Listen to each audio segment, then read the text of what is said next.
Now, the next one is going to be a choice. I start simple and get a little enthusiastic and weave things into one another. The soul is also called the desireless one, and that's technically untrue because it's ever striving to express the divine in creation, in us, and whatever. But based on what most people call desires and what yogis consider desires, it is true. The soul is a desireless one. Now, those who will just sit and strive to free themselves of any particular desire that comes to their mind. Any thought is a desire too. Thoughts are desires. Just shed every thought, every desire comes to your mind. When you've done it successfully, you'll be seated in the soul.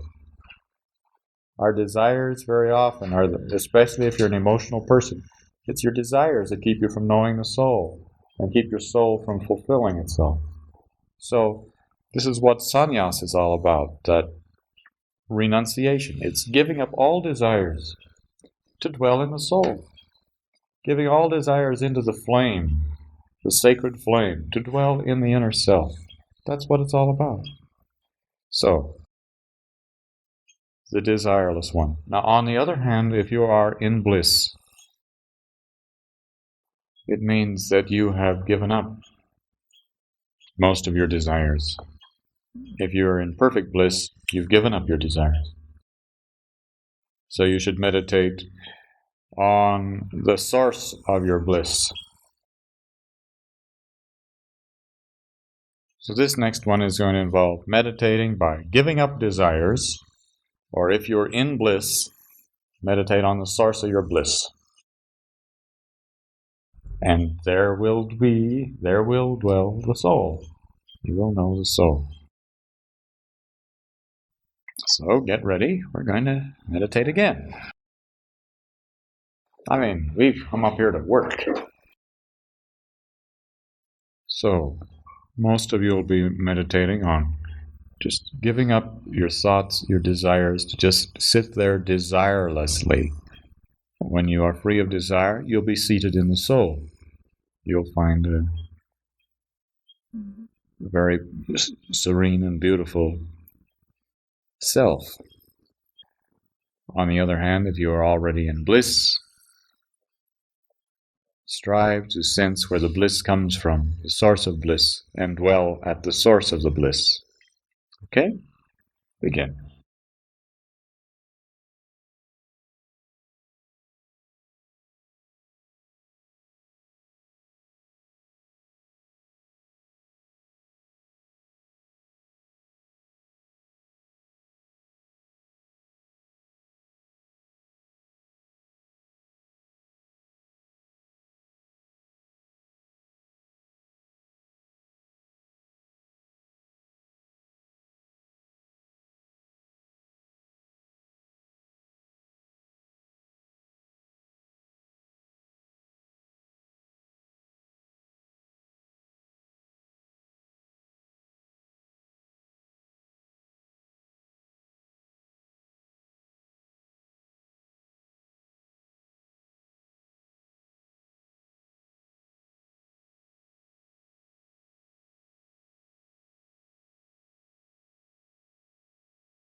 Okay. Now, there are numerous other ways to experience the soul. For example, meditating on a holy person, like one of the saviors or saints throughout history, and meditating on their form will very often lead you to awareness of your soul. Meditating on a mantra, depending on the mantra, or the guru. Or the guru can now and then bestow on you awareness of the soul. So there are many ways. There's a lot more to cover, and I want to be sure we've got the basics here. The darkness for most people is an absence of stimulation by the senses.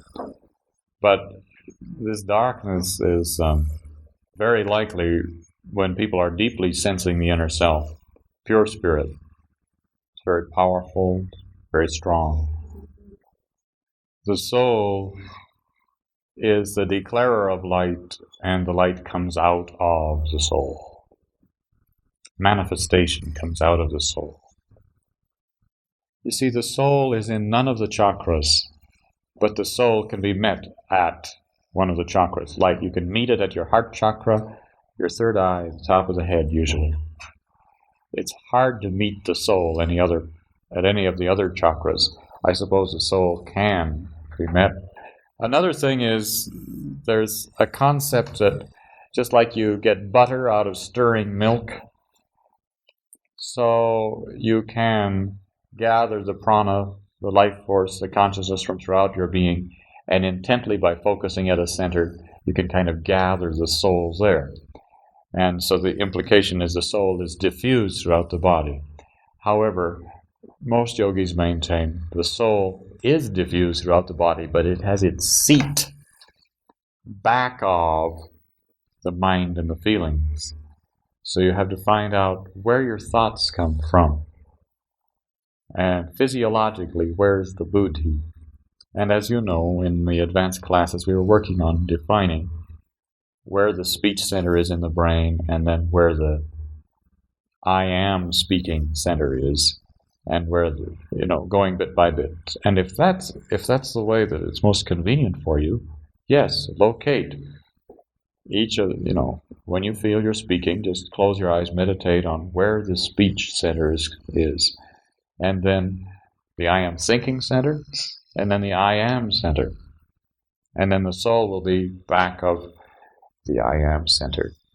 What is projecting the I am? That's the soul.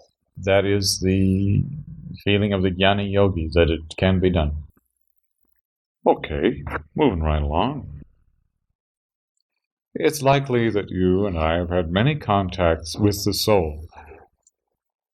Like whenever we've had inspiration, it's very likely come from the soul, through the buddhi, to the mind, or a hunch about what to do, or a hunch about having to take action due to some impending trouble, very likely from the soul.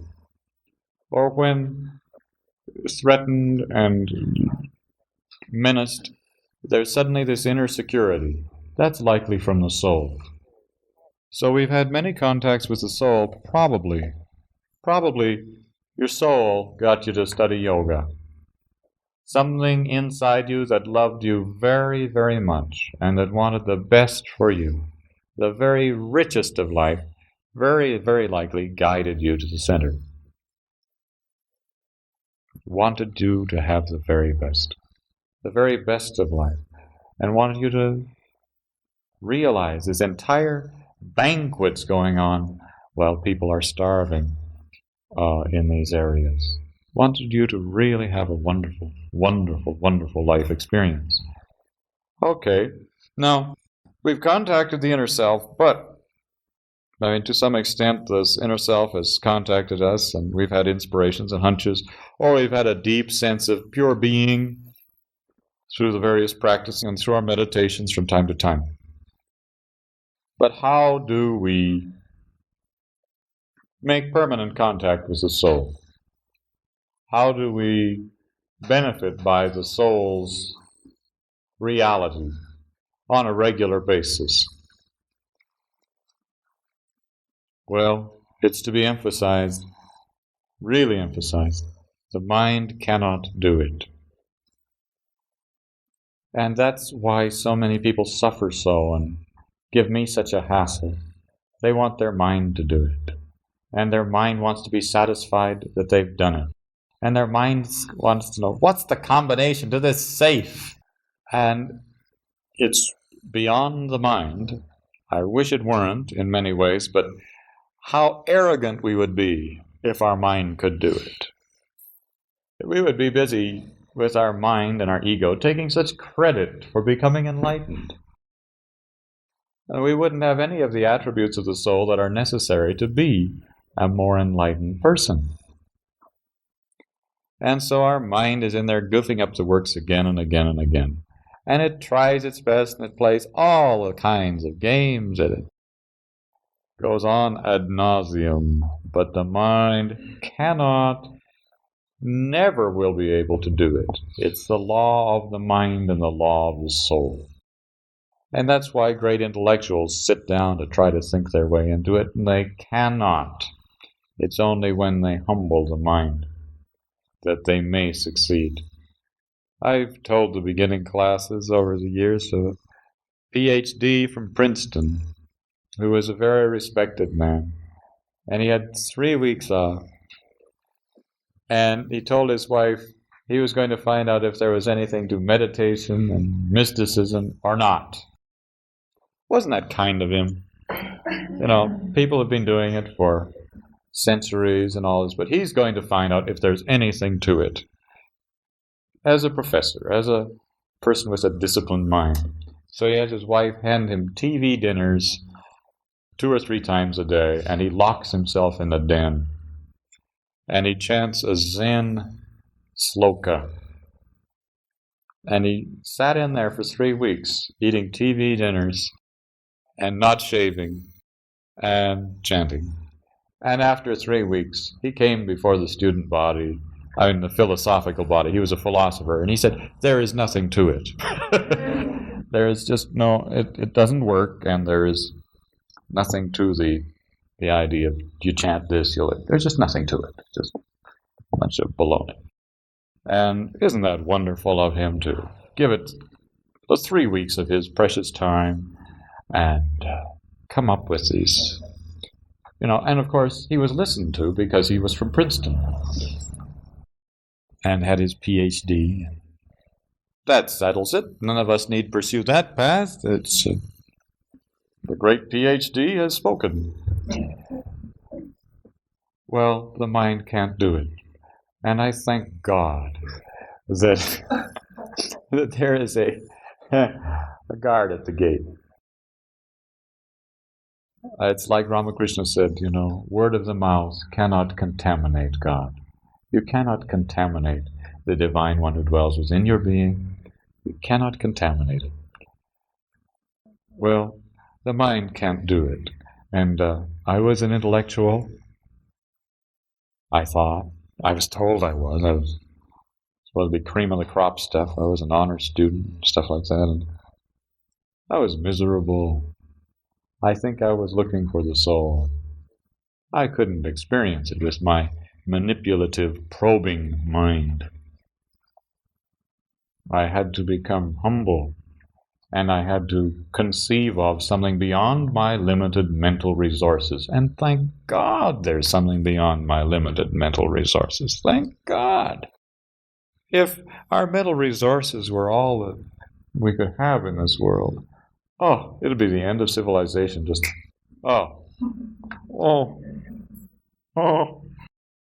the high intellectual is just at a higher level of idiocy.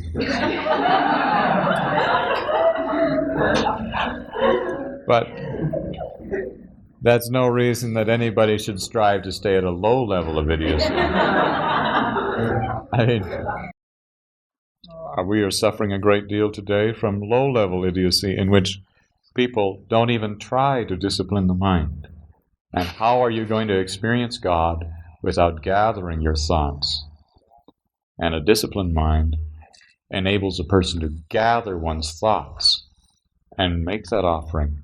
And if you don't have a disciplined mind, chances are God's a lot farther away from you than from a person who can gather their thoughts. But very often the intellectual just gathers them and then chops them up into finer and finer and finer pulp and makes it harder. But nevertheless, our whole world is suffering today from kind of a drug-induced philosophy of just blow the brains out, Has your mind been blown? And I counseled people who had done trips in the era when drugs were really coming on strong, and one guy was just so happy that he says, it's like my mind was full of rooms and corridors, and now I've blown down all the partitions, and all the thoughts of every sort are all mixing together. And it takes many lifetimes of organizational development of the mind to have those beautiful rooms and corridors. They're among the most precious you have. But he was probably feeling frustrated that he didn't have access to them, so he just knocked all the walls down. No, you have every right to have access to all these rooms, but praise the Lord that the mind is somewhat organized, and may it be more organized. It's too bad. The schools of thought really fought out a bloody battle over the past 10 years, different viewpoints about what it is to be and what it is to have a mind. Well, the mind cannot do it. Don't forget it. If you want to experience a soul, usually you try with your mind. The cooperation of the mind is essential, but the mind cannot do it. Okay, then I can do it is the next delusion. Well, the ego can't do it either. If this sense of who we are could just turn on enlightenment, then again, we would feel we have the credit, and it would tend to exalt our ego, exalt our counterfeit sense of self. And praise the Lord, it'll never work. But people who think they can with their ego turn it on become the prime schizophrenic of the age. I've seen people with their egos think that they could do it, and very often they get astral trips. With their ego, they induce astral and phantasmal experiences, very often revealing their importance as a world savior or important person. Hardly anybody ever with the ego induces a state that makes them humbler.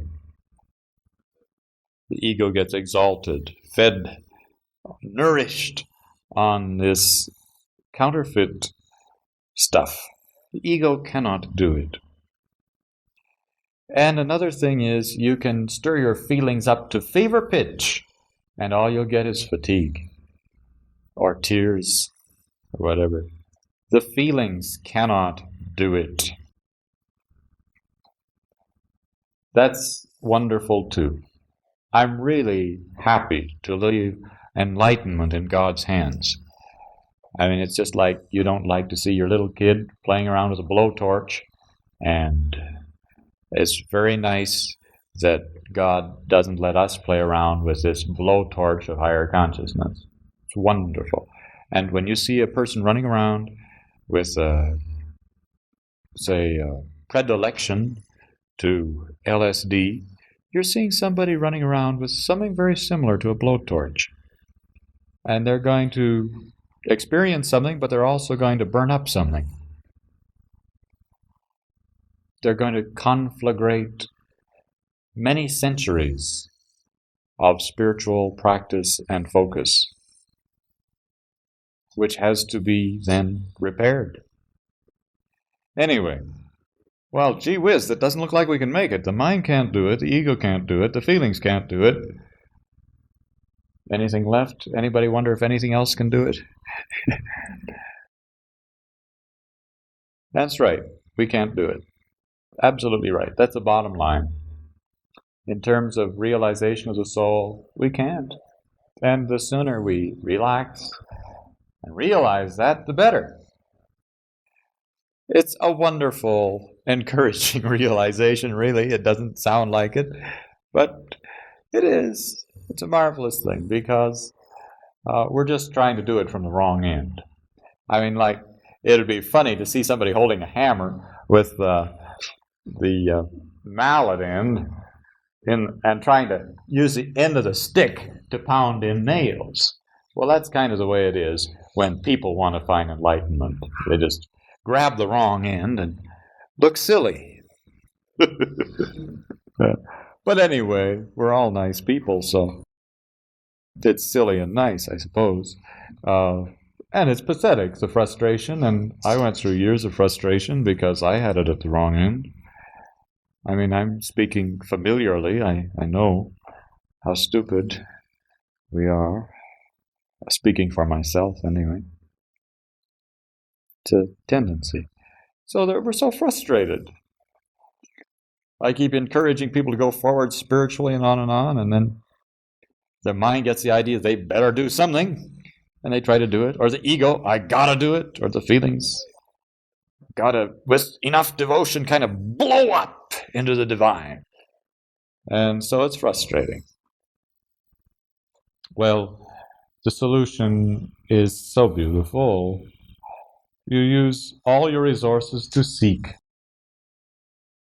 And seeking is something we gotta do. Seek with your heart, with your feelings, with your sense of self. Seeking, I need you, Lord. And with the mind, all my thoughts, I want to think of you, I want to study about you. I'm looking for a fuller realization of you. And another thing is, seeking alone won't do. It's got to be sincere. You got to be sincere, because a lot of times it seems like the convenient thing to do when the chips are down to seek. But it's not sincere seeking. It has to be honest seeking. Honest, earnest. And that's your part. And that's all you can do, really. Seek honestly and earnestly. With your mind, with your ego, with your feelings. And then it is bestowed. Your soul bestows it on you. Your soul, in contact with the Creator of the universe, bestows it on you. It's bestowed. It is given. You seek, it's bestowed. You can't just reach up there and turn on that faucet or whatever. You can't. It's bestowed. The height of this example would be Ramakrishna trying to attain realization of God as Divine Mother. He tried everything. He tried everything. Chanting a mantram and yearning and crying and pujas. He tried everything. And yearning so hard, finally felt nothing else he could do, and without her, life was worthless. Then, having made this total commitment of his whole being, and we don't have to work that hard, by the way, he was kind of a giant at this kind of thing, but he committed his whole being in sincere search as an example, and received.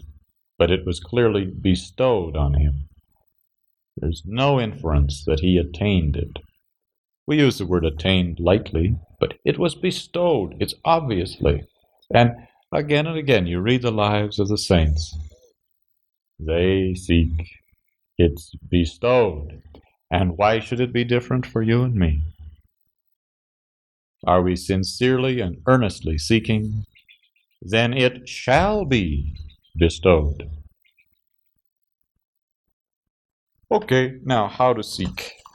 Next avenue on this exploration.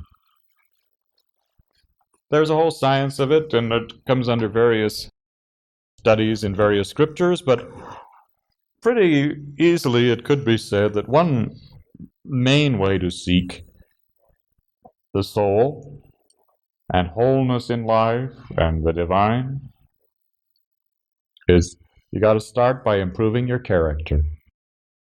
You got to start by being a better person, striving to improve, be more truthful, more kind, and strive to do good, to see the difference between good and evil instead of just lazing around.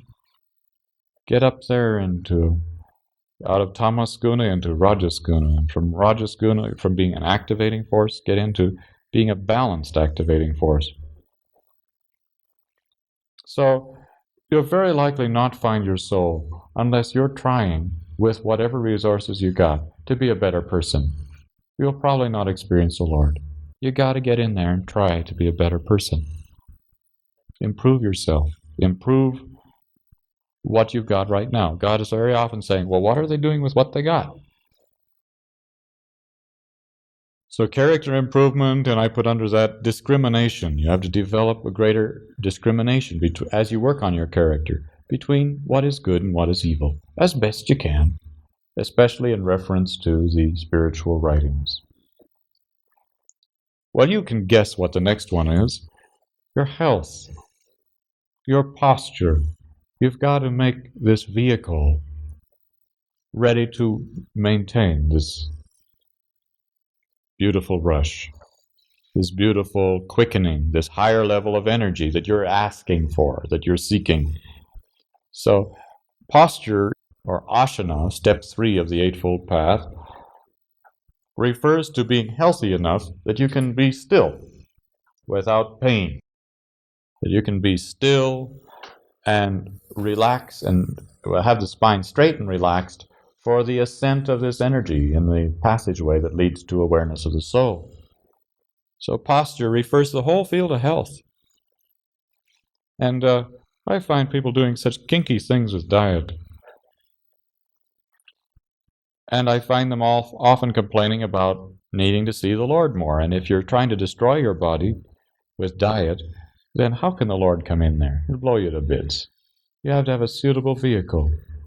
And I find again and again those who succeed are those who have a diet that's kind of middle of the road, are not preoccupied by it. They try to eat as best they can understand and eat fully and well and eat balanced meals, and you can really goof yourself up and prevent your success by not looking after this aspect. So every time you sit down to eat, you're seeking God. You're either affirming your desire God come close, or you're just saying, God, stay away. I just want to indulge in some sugar rushes today, or indulge in some processes that will make me more aware of food than of you. And this is tragic. So it's a very important point. Next, you should be able to breathe well. Breathing helps purify the body and bring lots of vitality into the body. So learning to breathe well is a way of seeking the Lord, seeking your inner self. Next, being able to choose whether you're going to put your attention in the external world to function well there, which we got to do regularly, most of the time. But you should be able to choose to put the attention in the internal world as well. Your choice, as a result of posture and character improvement and discrimination, good food, the ability to be inside as well as outside, and the ability to choose at will whether you want to interiorize or exteriorize. It's up to you. You'll find the soul generally 99.9% of the time by interiorizing over and above exteriorizing. Now and then somebody can exteriorize so clearly, so focusedly, that they will find the soul, but it's rare. So interiorization, the freedom to choose, that the energy and the consciousness be directed within. The thoughts become aware of the inner universe. And then the next process in this seeking, character development, discrimination, posture, breathing, interiorizing, is meditation. Learn how to meditate, how to train and focus the mind and the feelings. Meditation is the training for experience of the inner self. And even with meditation there, realize you can't make it happen because you have no idea how great it is. Your mind is just not capable. Can't make it happen. Seek sincerely. Do this method of seeking. Very likely succeed. In fact, probably cannot fail. in improving the character, there's one aspect there that should be mentioned, and that's devotion. Should love and yearn for and recognize there is something higher than you, higher than your present level of consciousness, a continual devotion. Well, I've spoken about those before. But now, when you fail in any area of your life, review this process, and you'll very likely be able to correct that condition that attracted the failure. Review. Am I being good? Am I striving to do good? If you're just a bump on the log, many harmful karmas come to get you off your log. You get pricked for just sitting on the log, you see. If you're not striving to do good, you're going to get kicked. So oftentimes karma doesn't seem to be fair, and it's whatever's necessary to get you moving. Another reason you might feel failure or have difficulty is you might not be a good steward of your health. Are you looking after your health and of your posture? Another thing, you might fail because you don't have enough life force. You haven't done enough deep breathing to welcome full amount of life force into your being. So, could be you were too weak at the time to make the right decision, to make the choice. Can you become interiorized? Could be that you had a hard karmic blow because you're stuck in the thought that the external world is the only reality. And this kick was to make you realize, oh, there's got to be something better than this or higher than this. And you begin to turn inside. Could be you have karmic problems, failure, because you haven't disciplined the mind or the emotions. Hence the fall or falling apart. So you'll likely succeed if you just go back to consideration of these definite areas of human endeavor. What will happen as a result of being good, as best you can, doing good, posture, health, lots of life force, interiorizing, disciplining the mind and the emotions, is that the soul will unleash spirit, unleash power or insight into that life where there is sincere seeking. It'll just unleash it, give it to you as a result of your having done your part. Or it'll reveal what's needed. Let's pick a problem and try this. This is kind of an important thing. I like to have practical things as well as impractical things. I'd like you to choose any problem you got. Let us go through this process, and perhaps humanity will also be receiving inspiration through their subtle mind. Okay, thinking of a problem, either a personal one or one throughout humanity, a persistent problem or one that's recent. First question, are we striving to be good, to express the good, to do good? Is there any way we can do it more or express it more fully?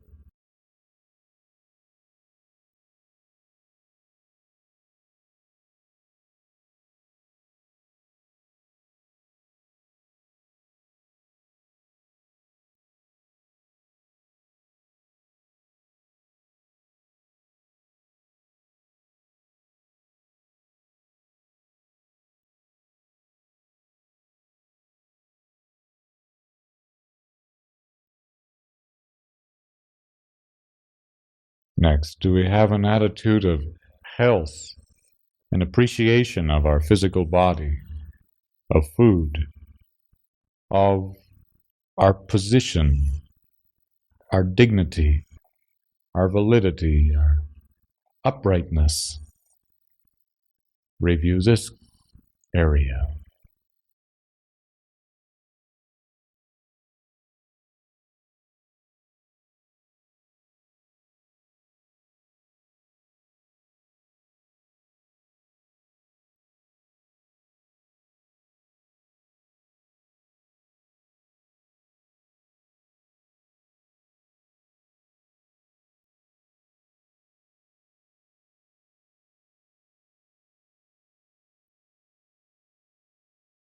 Next, are we welcoming lots of life force? And are we conserving rather than wasting life force. Lots of life force.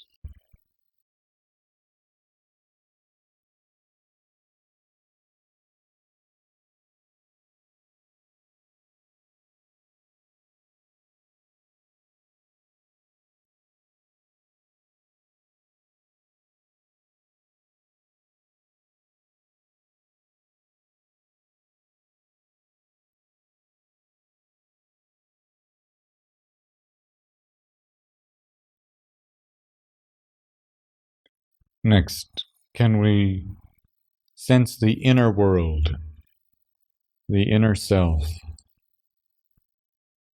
this place from which our thoughts and feelings come?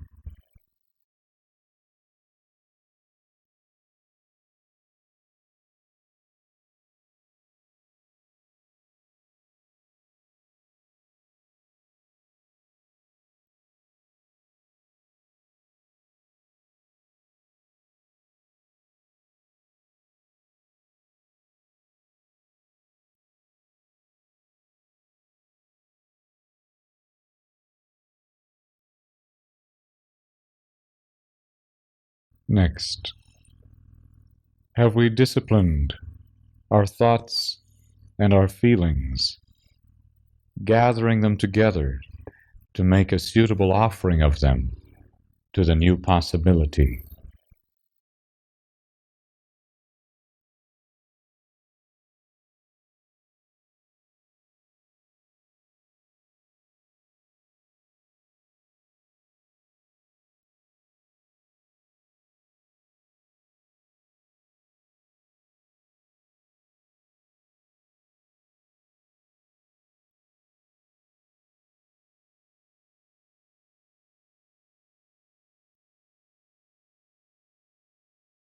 And now let us be open to the unleashing of spirit, of inspiration or insight, or the feeling of comfort, or that of being empowered to bring about this new change. Let us be open.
May all humanity be blessed.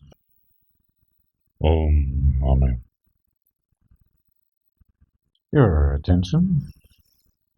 It's really great for troubleshooting problems, because very often you find that the first one, that of being good, doing good, you just don't have any momentum. You've been kind of just dawdling around waiting. And instead of expressing, you see, the inner self within you is striving continually to express. And instead of expressing, you've been thwarting it, so it can't give you the goodies. So if you're actually walking this earth striving to express good as best you can, you find the soul becoming so much freer to actually act in your life. Fascinating thing. And this refers back to the Bhagavad Gita, where Arjuna says, well, who can say what's right and wrong? And I don't want to hurt people by striving to defend my brothers and myself. I don't want to play, And that's where a lot of yogis start and stop. They begin to realize it's too complicated to say what's right and wrong, and it's all karma anyway. So it's the world's biggest cop-out. They just wait for a samadhi, and they don't get the samadhi, whereas somebody who's out there striving to serve is developing in so many ways, they get the samadhi. No dawdler ever got samadhi, as far as I know. This unfetters the soul so many beautiful ways. For most people on the spiritual path, realizing the soul or realizing one's creator is the biggest thing. And so, while it's what the beginner is shooting for, it's also what intermediate and advanced people are shooting for.